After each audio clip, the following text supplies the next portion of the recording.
So remember to use your microphones, people. Going to hand over to... Yeah, I can introduce. Thank you, Mayor Baker. So a complete shift now, aren't we, into climate from water, although, surprise, surprise, water constitutes a big part of why we're undertaking this work. You may recall in our previous LTP councillors that we agreed to a body of work that started looking at our adaptation program, of which you decided that you would look at it in 3 parts. So the first was looking at our asset management planning, so starting to get good information on not only our hazards, which we have identified through the district planning process, but now what are the impact of those hazards on our assets across the city, and how would we go about making sure we could present that in a way that was understandable and made sense. Because the government is looking at a climate adaptation program and adaptation bill, we opted that we needed to ideally see what came from that around what the roles and responsibilities are between the different players in the climate space. It is such a long-running and expensive topic, really, that ideally we get some guidance around that from central government, and that is in train. We've submitted on that. And then lastly would be going out and speaking with the community with some good information to be able to have good conversations with them and clarity around what part they play, what part we play, and what part the insurance and central government bodies play. So here we are bringing back the asset management planning component of that work. We've got Angela with us, Helen and Baptiste, who you may not have met. He's been recently recruited to us from New Plymouth. So with that, I will hand over to Angela and we'll take you through. So, Angela, do you want questions going through, or do you want us, because they won't be able to hold, I can tell. Do you want to do each slide, or what would you like us to do? I wasn't actually planning on going through the presentation slide for slide. I am happy to do that if you prefer, but I just had kind of key points I wanted to make. Key points is good, and then questions, because this government's changed the previous government's policies. Yes. So. Yes, okay. So I'll just give a few highlights. Nick's already highlighted a few there, and then perhaps we have questions at the end if that's okay. So, as Nick said, this is the first report back on the Phase 1 findings of the 3-phased adaptation program that Council approved last year. And just to recap, the main objective of the program is about preparing Council and our communities for the impacts brought about by climate change. We opted for that 3-phased approach so that when we go to community in Phase 3, we have a really good understanding of the impacts of climate hazards or a better understanding of the impacts of climate hazards on our own assets. And we also understand a bit more the implications for local government of any new legislation. I do just want to note up front, this is obviously really long-term, intergenerational, complex stuff, and we're not going to solve it now, but this phase has given us a really good understanding or a good starting point to inform the next steps. We, as well as showing the assets and the areas that are most at risk, it's highlighted a few things that we can do now within our existing budgets to avoid exacerbating the problem, including thinking about district plan settings, especially as we grow as a city, and incorporating climate thinking into our asset management decisions. You'll also see from the heat maps and the appendix, and hopefully you've all got a printout because they're quite hard to see on the screen, but we've showed the most at-risk assets for each geographic area. By area, because of the number of people who would be impacted by the road, wastewater or other infrastructure being affected by flooding or coastal hazards, Takapu Wahia has been identified as the area most at risk. And by asset class, a key finding, probably unsurprisingly, is that wastewater is our most at-risk asset class, followed by transport. You also asked us to be really clear about our key assumptions and limitations, and so we have listed those. There are a number.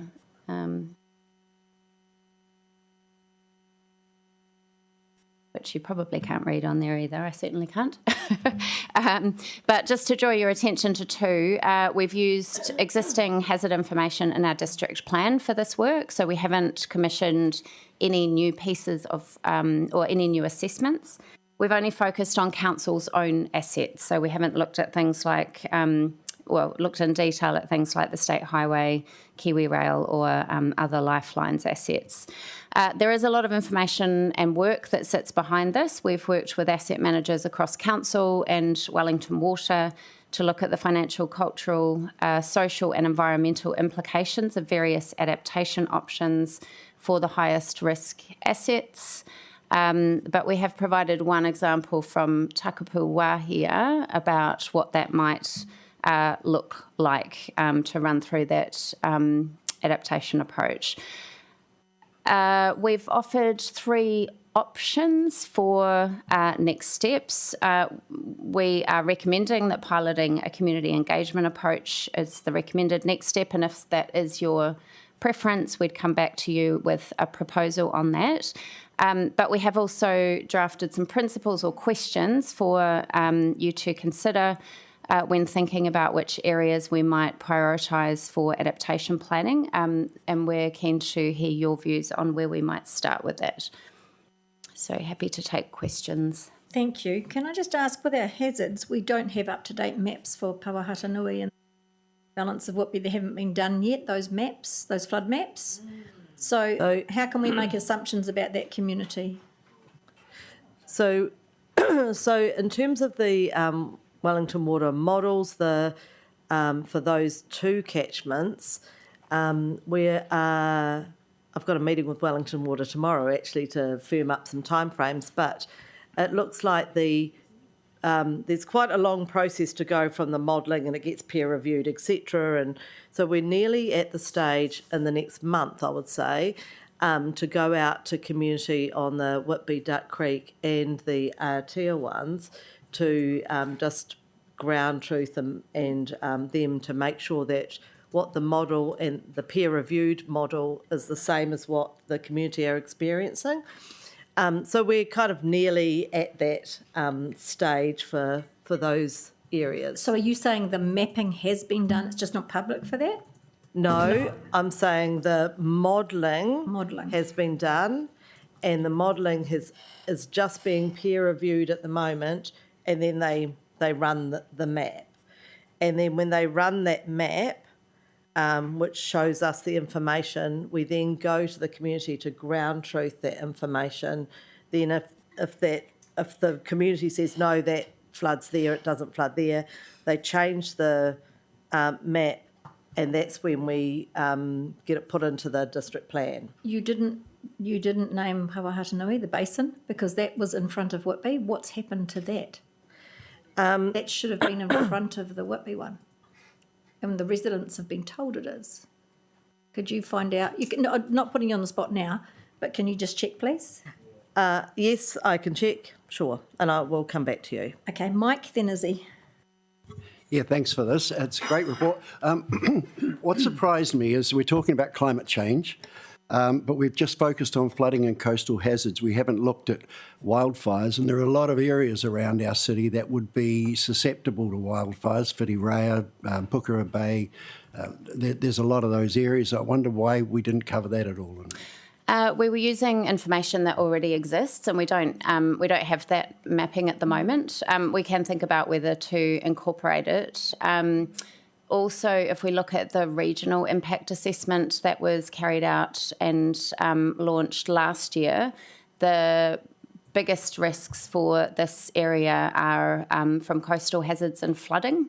And so we focused on the information that already exists. We did include landslide where we know that has occurred, and we will include more detailed information in the future, but without spending more money on more assessments, we chose to focus on the information that we already have, which is why that's been the main focus of the assessment at this point.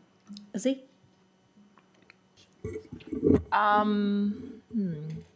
It was around the flood zone, around the question that the Mayor asked. The LiDAR planning, was that what it was? So has that happened? I just wanted to go around that process, because I know it was supposed to happen October 2023 or whenever it was, got pushed back because of the weather, blah, blah, blah. Has it happened? Can you talk me through that process? I feel like I'm nitpicking, but I just want to be clear so when I get asked, I can... No, I'm the same. Rally, yeah. I'll get Nick to Nick might have some bit of information on that particular question, but what, in terms of this discussion, I just want to ensure that we remember that there's always going to be new and updated information, and so what we're doing is we have to start somewhere, so we're just taking the information we've got at the moment to work on, and as we get new information, it's a live process, so we can feed it in. But Nick will know about the LiDAR. Can I say something before you say that? Sorry, because Nick, but comes back to you. It's all very well saying that, but we've put notes on people's limbs. Okay, so just remember that. Yep. So the LiDAR, yes, the LiDAR's been done. The second part around the flood maps for Horokiwi, Pāotahanui and Whitby, we are currently sourcing the dates and confirmation from Wellington Water around when they can come out to the public for feedback. So what you remember what we did with the district plan, we took those draft maps, founded on the models, to test with the communities. So what we want is the time frame from Wellington Water that we can give to the community that they can expect to come and stand around those maps. They are the solution to the issues that the community has around the limb information. So right now we've had legal advice that has said the current maps, albeit out of date, are required to sit on the limbs until such time that new maps are produced and are then embedded in the district plan and put on limbs. Now, even when they're draft, out for consultation, they can be identified and recognised on the limb. We need to get just a bit more Lagoima specific advice about the limbs with that, but that's the sequence. So the key thing for us is the timing from Wellington Water, which we are working hard to nail down so we can give that to you to go out with the community. So we are meeting with them tomorrow. We're in correspondence. They're working on that finer grain of timing, and it's hopefully within this year, like one's within the next few months. We're hoping we're only talking months, not anything longer. So we are working really hard to get those dates. I would like to assume this was done before it was handed to a water entity. These people were promised this last year or the year before. So really, sorry. We're keeping the pressure on to get that answer. Thank you. Next hand, sorry, no. Yes, Jeff. Thank you. Thanks for coming in and having a discussion about this. I note in the slides it talks about the three options in terms of what we would want to see as the direction of travel moving forward. Noting that there is already a climate assembly that is working its way through, and I've always been mindful that assembly should be, hands off from a council's perspective because it's actually the people and the communities themselves setting that. Why would we not want to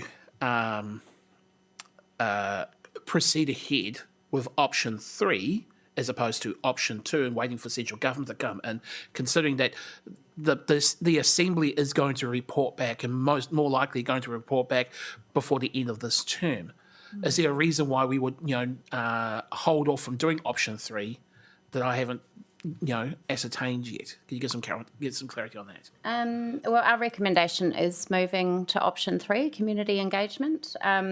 Government direction, they've talked about having a climate adaptation framework this year, but when that might be, we don't know. And to be honest, from what we've seen so far, I don't imagine it will come with new funding. It might provide a bit more clarity possibly on roles and responsibilities, how the costs will be shared. Hopefully people will have access to better data and information to help them to make good decisions. But our view is that we should be moving to community engagement rather than waiting. And just to comment on the Assembly, the question for the Assembly is about how the community connects and responds together. There have been a lot of questions about what Porirua City is doing in response to climate change, including this work. So I think it would send a really positive signal to show that we are genuine and committed to engaging with the community on this. I'm very happy to hear that. So would it also be true that with regards to the option 2, notwithstanding the commitment from the government currently that they are looking to bring in a national framework, and that there's also an nationwide adaptation plan, which is due for its second review next year. Is it clear? Is there going to be any clarity that's going to help us as a council within this term to get more certainty in terms of what actions we take? I mean, is that really realistic? It's crystal balling, I think, but I would say probably not. Councils around the country are progressing with this work in the absence of any guidance from central government. We've all been saying the same thing for the last several years. The Climate Change Commission's report on the National Adaptation Plan said we weren't doing things quickly enough across the country. Whether the government listens to that or not is another thing. I think it's unlikely we would have a lot more clarity this year that would change the way that we might be currently doing things. Okay. I also think we have got guidance from the Ministry for the Environment on how to proceed in these matters, and that's in the slide deck. So that is the governmental guidance on the way that the process we should go through with our community in terms of this work. That's a good point. I hadn't thought about the connection there, but it did have been, even now reading the Ministry for the Environment's website on regards to climate change adaptation. 2 more questions, if you wouldn't mind, Your Worship. One is, you've asked as part of that option 3 in terms of the kinds of things that should be prioritised in terms of the engagement. And then there is the 1 in 100 year events. Is there a reason why we wouldn't, perhaps reconsider 1 in 100 and perhaps go to the 1 in 30, notwithstanding the fiscal challenges that come with that? I just think that it is a heightened awareness by our community that that is talking about several generations of that we're anticipating when some of those impacts are happening to this generation. No, that's a really good point. The reason we went for the 1 in 100 is because that's the information we already have. So I guess it would be, a decision for council as to whether to commit more funds to getting information on 1 in a 30-year event, for example. Okay, and that was my last question. Thank you for bearing with it. With regards to the initial, analysis of the data, talking about that the major assets categories are wastewater and then transport afterwards. Obviously, and then it talks about in greater detail about the other types of the water. We're having a conversation that's about the future provision of water delivery services, of which council will have a even more separated responsibility around those asset management. To what degree, as you understand it, is transport as an asset area of concern compared to wastewater? I'm just trying to get a sense here. Are they 50-50, or is it closer to 50-50? Won't be, but it's closer to parity, or is it, we're saying it's a significant jump from the issues around our wastewater assets to our transport assets? Do you have some guidance on that? Just worth bearing in mind that what we're talking about here is council assets. When it comes to transport, we don't own the major transport assets in our rohe, so rail and state highways. So I don't have a specific number for you, but my gut feeling is it is predominantly transport. And if you think about what transport assets do with respect to retaining walls, they often protect private property as well. That's not factored into this. So it's very, very complicated. And just one of the things we need to think about when we start to, assuming we do start to engage on this stuff, is thinking about people's expectations. As soon as we start kind of opening this can up, people have an expectation that we're going to do something which we may not be able to afford to do. I appreciate that. Sorry, I have to respond to that with a question. So That's apologies. okay. Is the kind of assets that we are talking about aren't just about retaining walls. They're about link roads and in some cases roundabouts and bridges that we've had to consider because from a earthquake preparedness perspective. Is that the same kind of assets that we are talking about in terms of the transport assets that the city is responsible for? Or am I missing something else that's in that mix?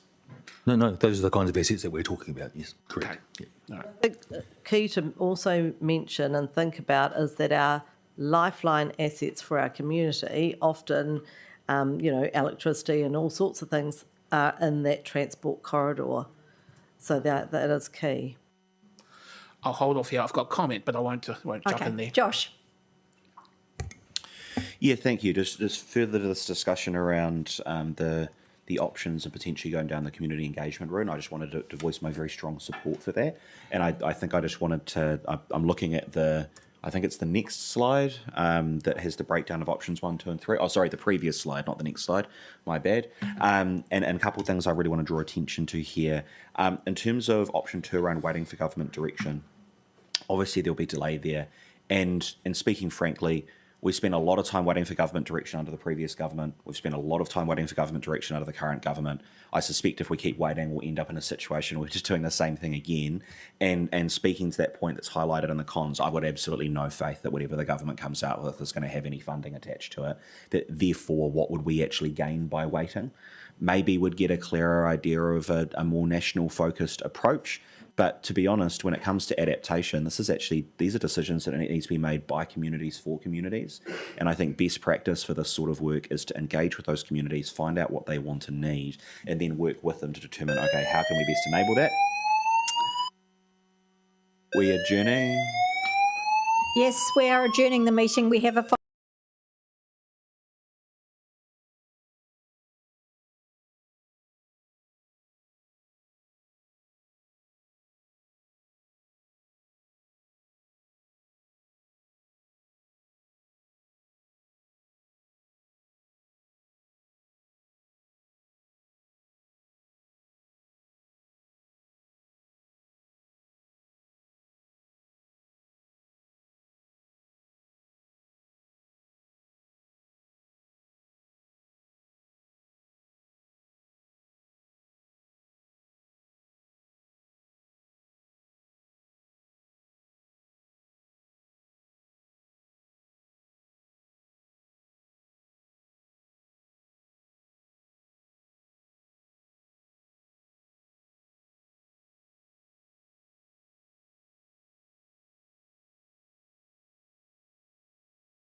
Okay, welcome. You pull the fire alarm welcome on the back, way out, everybody. Chloe. We're back online. Sorry about that quick fire drill. We did a good job, but who was questioning? Was it you, Josh? It was Josh. me. Was someone? Where was I? Talking about what we should do and those options. You're very keen around that third option. I think I was just highlighting some of the concerns I had potentially around options 1 and 2. So I think I basically talked through the concerns I had around waiting for government direction, and that I just don't see the value add of that.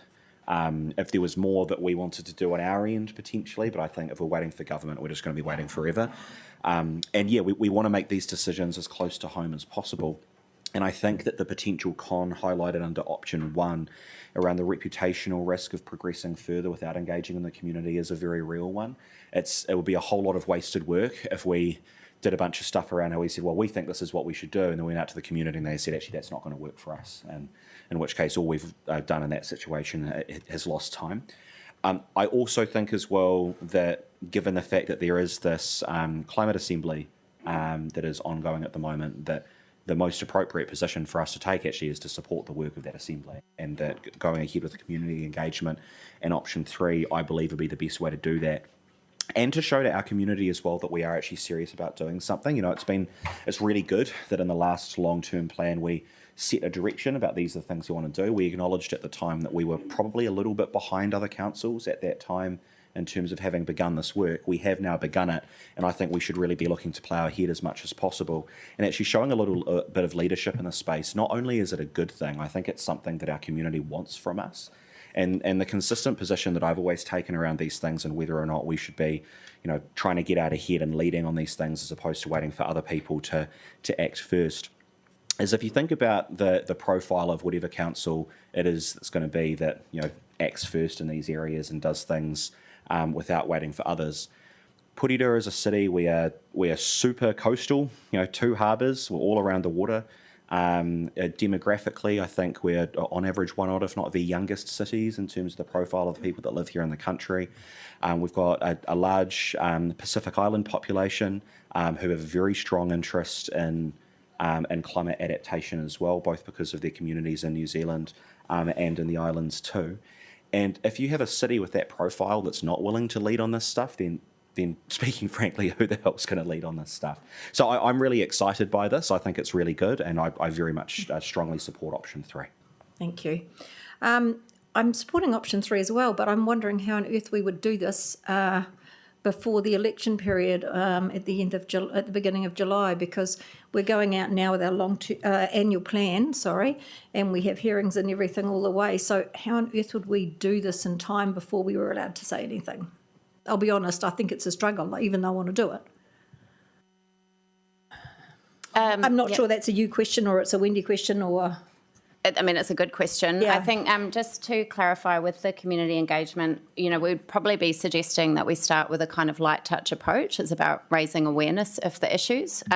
So it wouldn't necessarily be, very in-depth community consultation as such. It might be more just letting people know about this work and what some of the biggest risks are across the city and what people might be able to do themselves.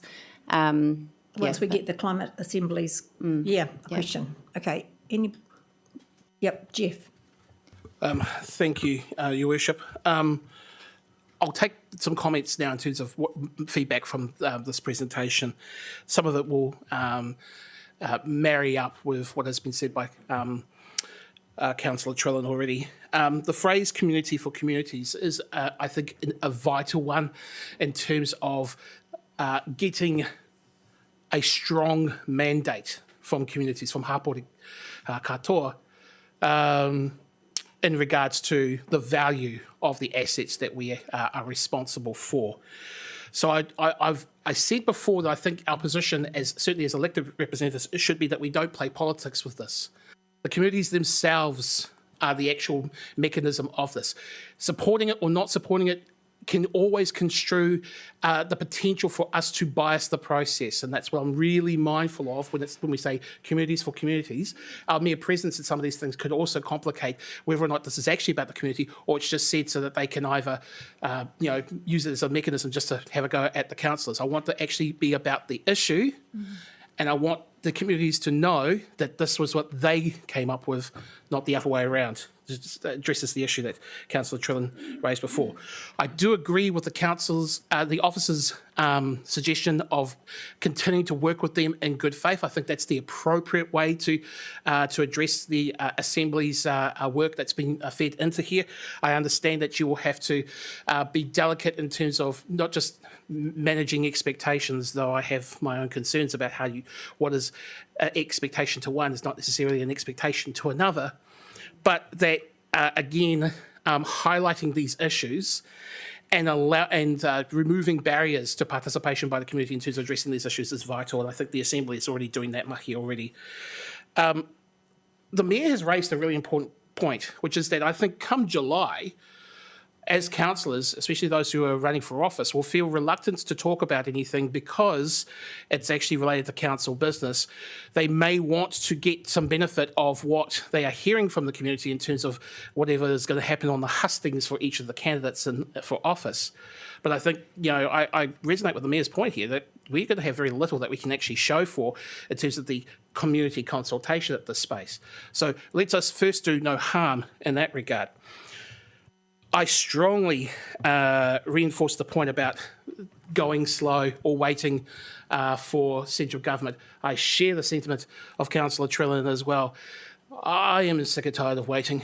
And when there's a big disaster event, as these things inevitably are, like cars on the beach or, the take we had earlier today, there's always a lot of fingers that go pointing around. I would like to just sidestep that and just lead. That's what, rangatiratanga is for me. So I think that we should also bear in mind the certainty of leading provides for, say, the insurance sector because of the role that we play in that. If we are uncertain because of central government's uncertainty, that does not give certainty to the insurance sector, and I think that will help confidence for consumers, including ourselves, of assets in the city. Finally, our city is named for the two harbours. We're going to see what the consequence of climate change is going to be. We're going to see what the consequence of climate change is going to be if we go slow. I understand that we must maintain prudence in all of our decision making, but this isn't something that's just happening in abstract as, all of us sitting in tweed suits in an oak panelled room talking about this as if it's some sort of 19th century philosophical debate. This has impacts on people's lives. And one of the slides said we don't have a very good assessment of what the community value in Titahi Bay is to our infrastructure. Bloody hell, we've got one road that goes into Titahi Bay Road. It's right next door to a coastline. If that's out, I don't think I'll be asking anybody who doesn't live in Titahi Bay for a bag of sugar, because you can't get there unless you've got a boat. Kia ora. Thanks, Jeff. I will go around the ask what options. I was thinking of asking for a report with content, the targeting of what comms, and an engagement plan, because I think we do need those. But I'm still open for discussion, and then we'll see what option everyone wants to do. Or do you want to do options and then discussion? Shall I start with you, Izzy? Option 3. Okay. Jeff? 3.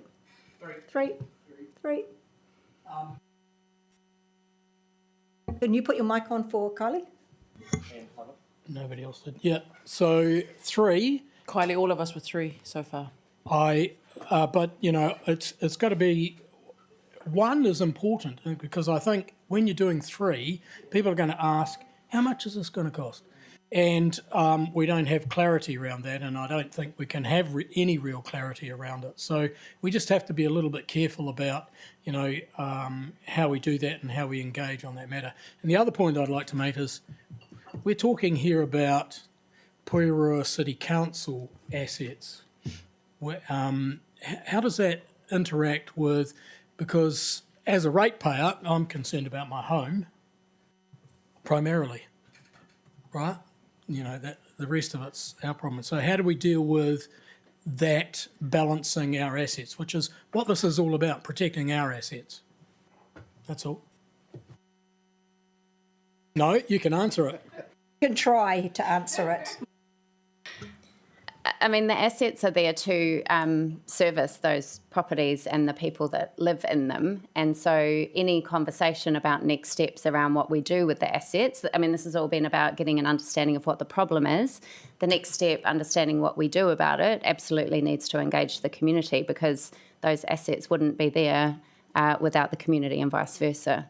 In terms of, just to kind of jump sideways a little bit, there's also a bit of work happening at the regional level. There's a piece of regional adaptation work which also includes looking at other assets, so Lifeline's assets across the region, and that will also help with this conversation. So understanding a bit more, not just what is the plan for councils' assets that might be at risk, but also what are the Lifeline's assets companies across the region planning to do, which will help inform our decisions as well.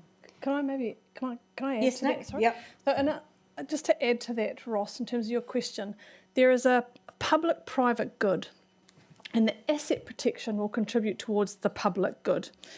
And there'll be some properties that benefit from that public good protection. Plimmerton could be one, for example. Then it's going to come down to the private good and insurance, and how you've got the information right for your property around your insurance. And so that comes back to the flood maps and all the different hazard information that we have for those properties that aren't necessarily benefiting from a public good asset protection. And so Grays Road is an example where, you know, it'll be quite interesting to see where we land. And so there's that public-private element that we will need to enter into conversations with communities, and it will be very, as you know, bespoke for each community depending on their hazard profile. No, sorry, that's good. Thanks Yep. for that, because I think that's a very important point to make. Kylie? Can you hear me? Yes. Never been a fan of waiting for any government direction, as I've explicitly been in the past. I'm okay with option 3, but I do actually understand Ross's point as well in regards to option 1. But option 3, fine. Thank you. 3, and support the comments you made around process with the report. Okay. Kathleen? 3. Thank you. Okay. No, she's not. She's not well. Sorry. So you've got that we want to report back and what we need. Okay. Thank you very much. Oh yes, Ross. Quick question. Sorry. All right. The Eastern Porirua map here, so that is, the red is Bottomley Park, is it? Okay. Okay. So that's flooding. What is it? And land instability, I understand. But again, that's not mapped. That's sort of based on known information. Yeah. Yeah. Okay. Yeah. Okay, I think you ladies are staying, aren't you? We're doing the... Yes. The next one is the Porirua Climate Change Strategy. One moment.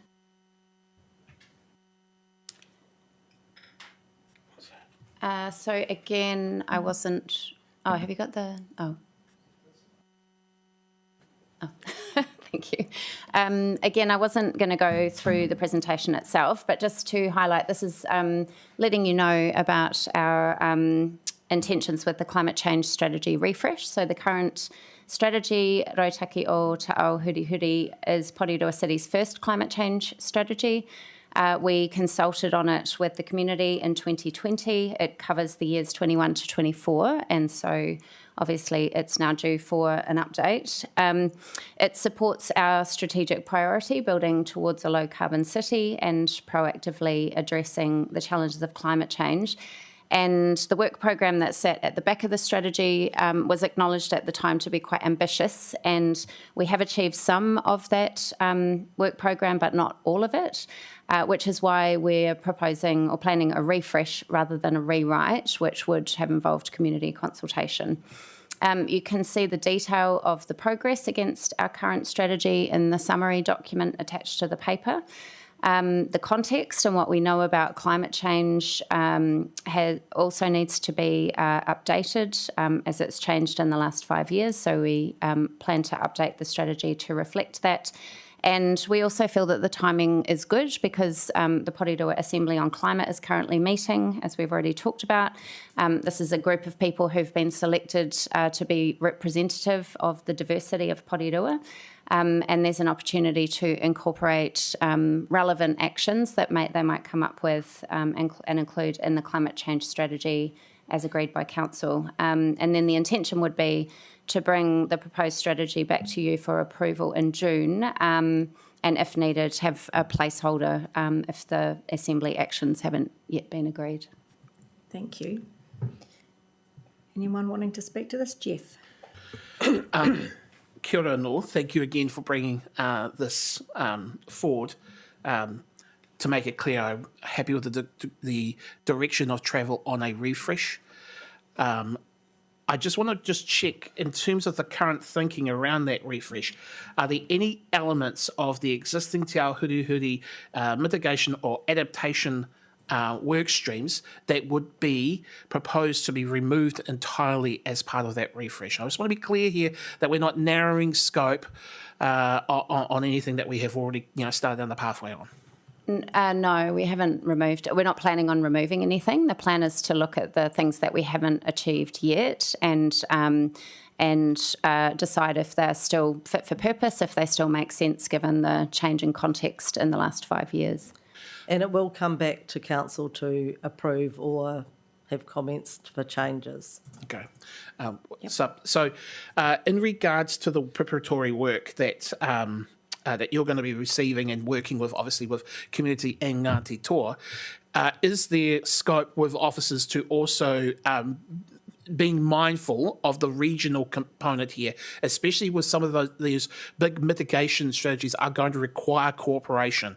I think of in particular around organic waste diversion, because I would think that it is a regional issue, and how we come up with a solution needs to be consistently managed in both the operation and the political side of things as we go through the detailing of that plan, of a revised plan. I think we should hand that over to Mike. Of course, all the major projects that council does, which will contribute in turn to climate change initiatives, go through council for funding, and I know that you get updates in your major project reports. So Mike, do you want to speak to that particular? Well, as you know, councillor, it is definitely on our radar. We've waxed and waned a bit over the last 12 months for various external reasons. I'm talking about organic waste here specifically, but I'm not talking about sewage sludge, which, as you know, is probably more of a pressing issue for us. I think one of the dangers here is looking at this kind of stuff specifically through a climate lens. It's not the only lens that we need to look at some of this stuff through, and sewage sludge, that's certainly the case with the potential closure of the landfill and having to truck waste across other rohi. So very mindful of the issues that you're getting at. And the other thing I just point out is it's really good to understand the actual carbon benefit of a major project like that one. I don't want to rush into it without understanding the cost of collection and the cost of disposal, and then measuring that against the status quo in other options. We're on record as saying this is our direction of travel, but we just want to be a bit careful and cautious before we kind of jump into these things. But yes, absolutely regional, only works on a regional basis. Jeff? Thank you for that response, and I appreciate that there are some tensions around that, which there will be on any major decision. I'm also assuming that in terms of the conversation that we have and the cost impacts of this, that you are right, that it's not just a climate lens. Although that being said, sewage sludge has still got some organic matter in it. In terms of its impact on creating methane, it therefore is liable just the same as organic waste that comes through household collection for things like ETS. And I'm hopeful that officers will, when they are talking about these issues, also are mindful of the overall impact to individuals, whether they are ratepayers or not, in terms of the ETS charges, which are now rapidly increasing or continue to increase in value, and will rapidly increase in value once it goes through this little spirit of recalibration. As part of our decision-making processes around cost impact to the city. Yes. Josh. Yeah, very much support this direction for travel. Just reading through the case for a refresh, I think it's entirely appropriate. When we talked about this climate strategy initially last term, we always talked about this as being a first step. And I think it's entirely appropriate that what we do here is we take a second step, we don't start again. And building on what we already have, I think, is a really good way to do that. I do really like the emphasis when it was talking about our focus and refreshing the strategy on highlighting positive elements and things that we can actually really achieve to improve our city instead of talking about climate entirely through a negative lens. And I understand why we do need to be very cognizant of the risks and the things that are coming, but actually saying this isn't just about stopping bad things from happening, it's about making good things happen as well. And I think it's entirely appropriate that we take that particular course of action. I think the information we have is better now. Looking through what we've achieved over the last few years, we have a much better idea of the sorts of things we can do, what we need to do, and the environment that we're working within.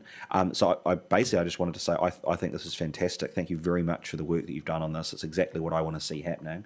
I really appreciate that this work has been done, and I'm very happy to support it. Thank you. I support it also. It shows black and white we've actually achieved more than I'd hoped we would. Someone asked me at a climate meeting the other day what we were doing, and I said I felt like we were doing nothing because I did. So this actually brings it out in black and white and talking to our community. So anyone else got... Yes, Jeff. Apologies, I should have asked this question last time.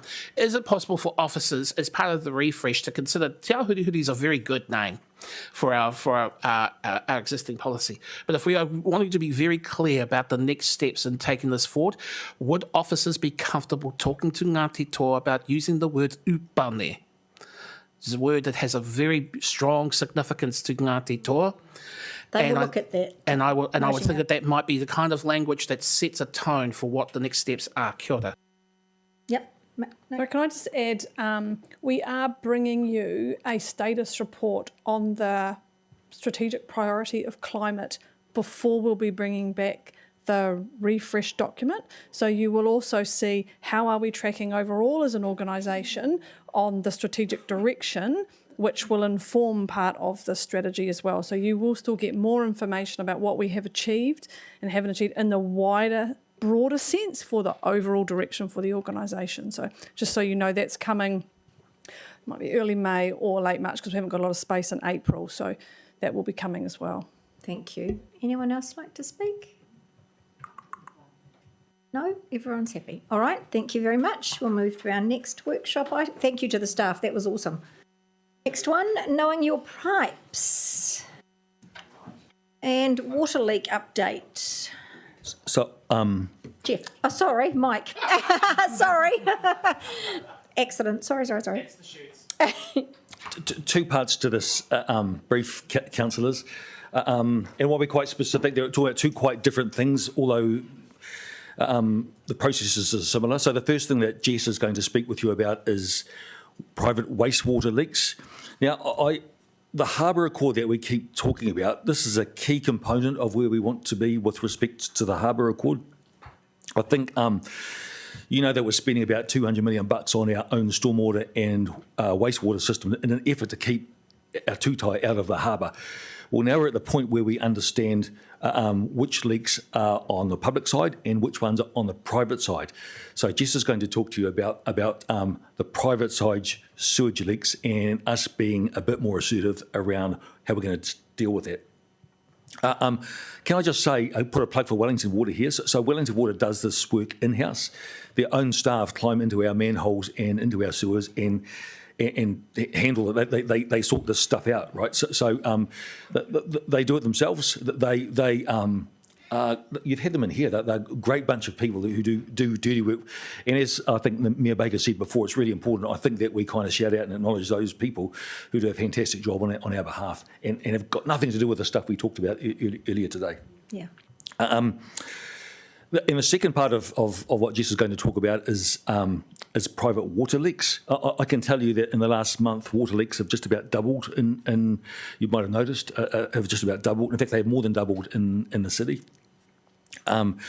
Again, we now have a good handle on which one of those are public and which are private. So we're wanting to be a little bit more assertive with respect to how we deal with those private owners of private water leaks. But over to you, Jess. Thank you. Jess, do you want questions going through at the end? Yeah, I'm happy. It's more of a conversation than a presentation, so we'll just take it as it goes. Believe it or not, this is actually my very first workshop, so thanks for having me. It's your last one for a while, isn't it? Yeah, it is. So the Knowing Your Pipes project, we've been doing that since 2021. It is a really fantastic project for our city, and we were leaders in the region to actually initiate this project as well. And since, some of the benefits to the network resilience and the reducing of pollution entering our waterways, I understand that this project has always also been picked up by the Hut and by Wellington City, which is really cool too.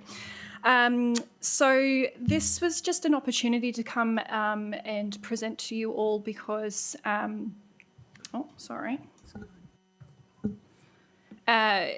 a project update, because we have a standalone water services team within council now, and it was just an opportunity to put some fresh eyes over the project, and working through it has been really fantastic. So basically what the Wellington Water Drainage Investigation Team does, that Mike mentioned before, is they identify where untreated wastewater enters the environment, and that can be either through blocked or leaking pipes, where pipe capacity is exceeded, and cross connections. So the Knowing Your Pipes project deals primarily with private wastewater and stormwater systems, but if they do come across faults on the public network, they fix those as well, or refer them to the correct teams within within Wellington Water to fix. So I can tell you that since 2021, in the public side of things, we have had about 5,000 metres of public mains inspected, have come across 41 major faults on the public network, and we've repaired 31, and the rest of them are in train. That's just based on the calendar and the findings of those numbers. And we've taken about 1,750 water samples. I have been told by the team that since we've been doing this project, they've actually noticed a decrease in some of their usual testing sites of E. coli counts, which is really positive. So it's actually making a big impact on the network. And yeah, like Mike said, they're a great bunch of people who have been working really hard on this. So thumbs up to them. So in terms of our current cases, so we have had 571 issues found on the private network since the beginning of this project. And with 38 major faults currently in train, that tells you that most of our homeowners are actually really quick to fix their pipe issues when they're notified. It's also been a really fantastic educational opportunity as well, working with people to help them understand their private networks better. Some people weren't even really aware that they had pipes under their houses that were their responsibility, so it's actually been really positive that way as well. So the majority of the overdue cases that we do have are Kaingaora Te Ahurumo Wai houses. And we do have 6 private homes that are outstanding at the moment, one of which does date back to 2022.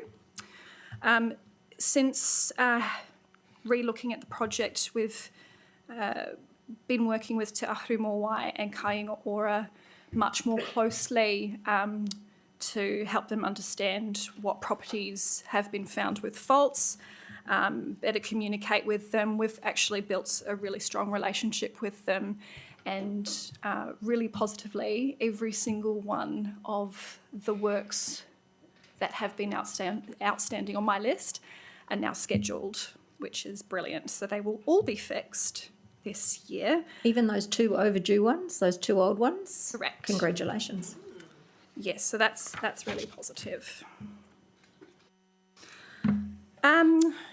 So basically where we're up to now is that we've found that we're ready to start carrying out enforcement processes, because it's been a couple of years and we're sort of fresh eyes on the project. We've got a few outstanding. we need to move things along. So you will notice that increase in the community of us looking to rectify those issues with our private homeowners. So just a heads up on that. And this will require PCC to direct Wellington Water to enforce those fixes through our Section 171 letters that goes through the LGA. So basically, just a note that we will... actually, I might talk to that in a minute. Mike's got a question for you. Yes, of course, Mike, go ahead. It just relates to the 5,000 metres of pipe that's been inspected. Is that in one specific area? Is that like... That was just the public side of things that we've been inspecting alongside the private networks, yes. Is that like just in Across Titahi Porirua. Bay? It's right across the city. That's correct. So what percentage of our pipeline does that 5,000 metres constitute? Good question. I couldn't tell you that off the top of my We've head. got about 300 kilometres of pipe, so it's not. Yeah. But I would say we target to where we know the pollution's coming from. So it's not random. It's specifically targeted at places where we know there is a high risk of pollution. Cool. And with regards to the enforcement for those properties that don't get it fixed, how many of them are uptaking our offer of finance to... Interestingly, since this program's been running, we have only had 4 people needing financial assistance. So the majority of people are able to cover the costs of the repairs for their pipes. Ross? Can I just ask, Jess, you talked about the 750 water samples and improvements in quality of water. Are we able to, because one of the things that I have, questions I had about this is, yes, we know that we've found issues and all the rest of it. What real difference have we made? Yeah, sure. So I wonder whether it's possible at some stage in the future whether we can have some data around improvements in water quality? Yeah, absolutely. I believe we bring the team in to speak to you guys about once every 6 months. So I will make sure that they provide that information to you all when they do come in and speak to you. Cool. So basically how... Jeff's got one. Oh, I'm sorry. That's go on. okay. That's all right. I was actually going to wait to the end, but and thankfully my colleagues have actually answered 2 of the questions, so that's great. So I just want to be absolutely clear here. We started this obviously in Titahi Bay, we've expanded it out to other suburbs, and now the program is going across all suburbs of Porirua, notwithstanding that there's some targeting with regards to focused areas, but the intention is to continue to roll out across the entirety of the city. Is that correct? That is the intention, but I should note that the way that the current project is working is that we have triggers across the city in terms of like if an E. coli count is picked up at a particular point across the city, the team is alerted. They are now making sure that that's not just a flush of the system based on like a storm surge or something like that. They go and do some testing, and then if they find continued issues with E. coli counts at those points, then they follow that up to where, and they can actually pinpoint exactly which houses are the issue.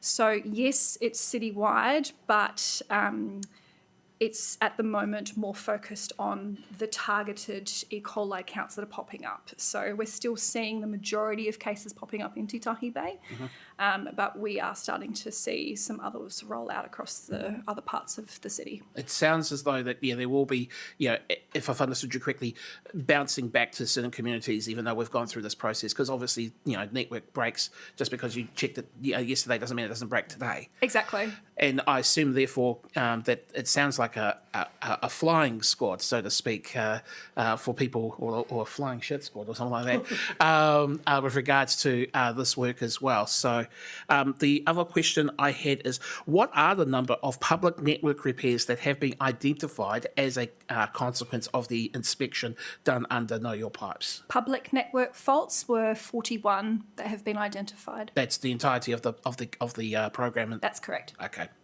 That's all my questions at this stage. Thanks. Kylie. Sorry, thanks.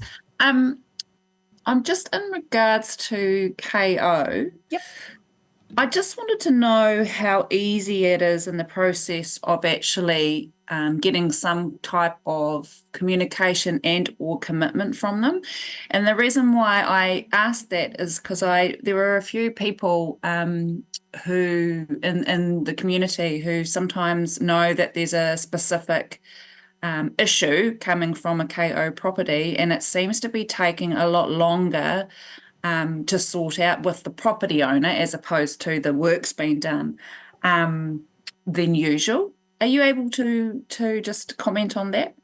Yeah, what I can say is that we did notice when we basically got in a room together at the end of last year that the way that we were communicating with Kāinga Ora wasn't working. So basically our information about the faults that were coming up on their houses were basically being lost in a void. So we've actually changed the way that we communicate with Kāinga Ora rather than issuing letters which kind of end up in a PO box somewhere and then just end up in a system that gets a little bit lost. We now contact them directly and have a really good communication system, and that's why we've been able to get to a point where we've scheduled every single one of the faults that we've found on their homes. Thank you for that. Who muted my video, please? You, Oh, did I? because of what you had. Thank you for answering my question so thoroughly. Okay. Oh, shoot. Any more questions? Yes. No, there's no more questions. Keep going. Okay. Sorry, Mike, did you want to say move on to something? So just before we move on to water, Jess mentioned a thing called cross connections. This is where either a stormwater gets connected to a sewer or a sewer gets connected to a stormwater, usually in error. It's a thing that happens around New Zealand from time to time and often in patches. We're not immune from that. We've had a couple in Porirua. Generally speaking, in fact, no, every time where that's happened, the drain layers have been horrified that they made that mistake. And our Leone's team does work closely with those guys to make sure that doesn't happen again. But we have had a couple over the last 10 years or so, or handful. You have put your mic on. No, when I saw that, I was imagining that would happen in older developments, but it's reported in Altair and the new Yeah, one. it has happened a couple of times, so yeah. We've had some new ones recently. Yeah. Yes, that's correct. And I can talk a little bit more to that if you like, but otherwise I will move on. Okay. So the enforcement side of things, basically how it works, just giving you a quick run through. Property owners are issued a letter to inform them of a fault, whether it is minor or major. Basically what that means is if it's a minor fault, FYI, you have something wrong with your pipes, usually a root intrusion, which is creating some issues. It will probably become an issue in the future. You might want a budget for fixing that soon.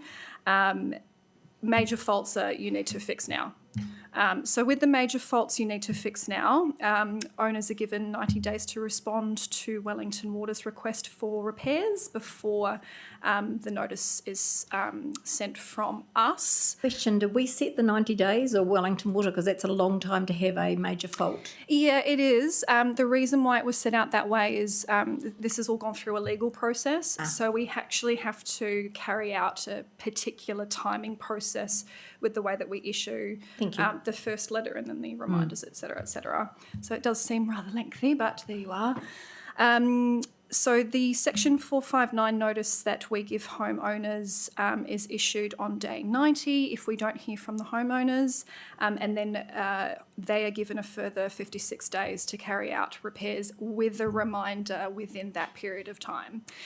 If there is no response from then we can send the Section 171 letter, which is the notice that we intend to enforce repairs. And then basically what happens from there is that we send the letter to the house with the Section 171 letter, notifying them we intend to enforce the fix. The Wellington Water team will then go and quote the cost of the works. We sign off on that. We issue another letter saying we intend to fix repairs on blah, blah, blah. and you will be needing to pay us back, basically, carry out the works, and then it's council's responsibility to basically, yes, to debt collect. That's correct. So there is a risk that by doing it that way, that we may not recover some costs. It could be a rather lengthy process, but at the end of the day, we are stopping environmental issues within our system. And So how did 2022 stay out so long when it's technically 6 months that we should have had a fix? yes, that is a really good question, and it's something that we noted when we put fresh eyes over the project. Yes. Thank you. It's 6 months is a long time. Yeah. So are there any more questions on the know your pipes side of things? Or knowing your pipes. Sorry, I'm in a bad habit of That's all shortening right. that. We're going on to drinking water. Oh, no, is he? One more? No, I'm just trying to work out like that whole process of like getting the quote, blah, blah, blah. This is what you're going to be billed.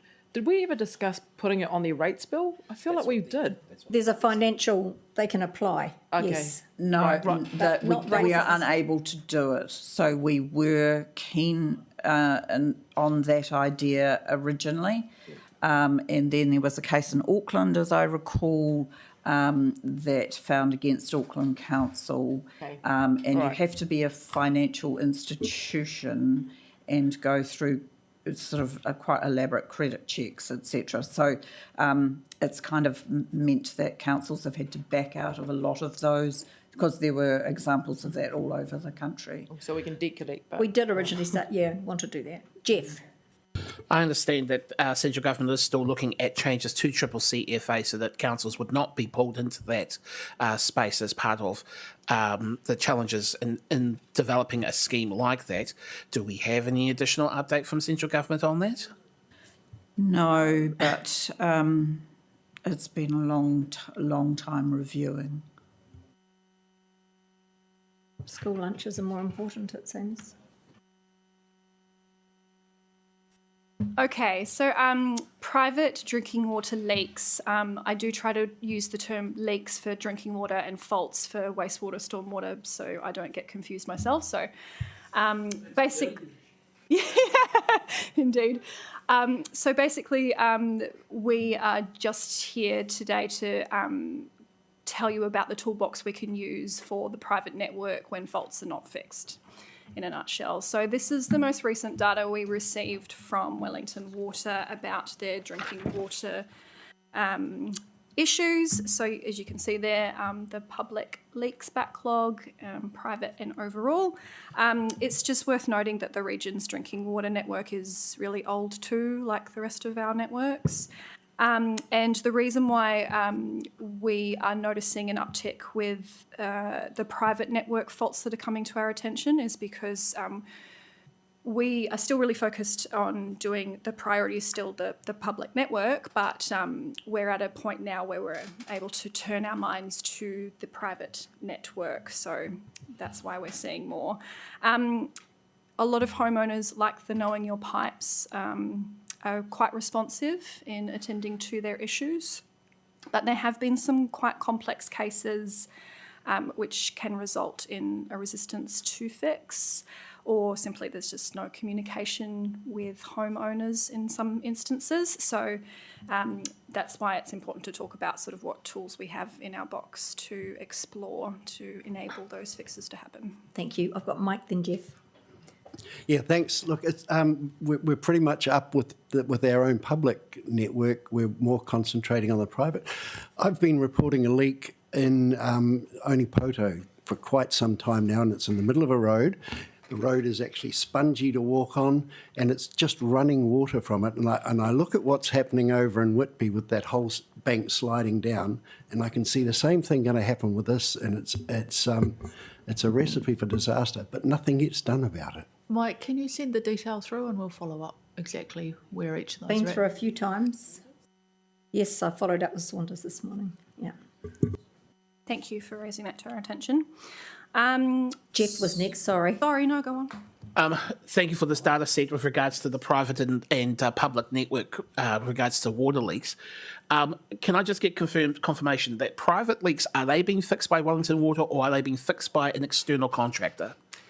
Private water leaks like the Knowing Your Pipes project are the responsibility of the homeowner. But with regards to water, that same arrangement is in place? That's correct. Okay, thanks. So Wellington Water sends, again, similar process, letters to all homeowners with private leak issues. Quite good. We saw that in 2024, of the 480 private leaks identified, basically the jobs stayed open for an average of 59 days, and there was only about 9% still open. So that tells you that the majority of people are fixing their issues, which is fantastic. But often we've found that property owners won't inform Wellington Water when the leaks have been fixed. So often it's the follow-up letter that prompts them to tell us that they've fixed issues. Right, so enforcement. This is our toolbox. Option 1 is reducing pressure to property. So this is more so about looking at incentivising repairs. It has the potential to limit water losses prior to repairs being made. Is comparatively inexpensive compared with other remedies listed on there, and can be implemented really quickly. I do know that Wellington Water has used this technique in the past, but only a handful of times. It's quite rare. Jeff? One of the challenges I foresee with doing that is that Porirua is not like Christchurch City. It has a lot of hilly typologies with regards to properties. Reducing pressure makes individual households who have not through any fault of their own a real issue in terms of being able to access water at sufficient enough pressure that it is actually usable for them.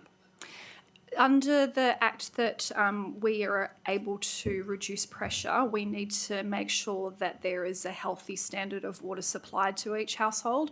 So the people on site would need to ensure that that basic level of water is still accessible to the house. It would just be about reducing it to that level. If the house is already at that level, I suppose, then it wouldn't matter. Sorry.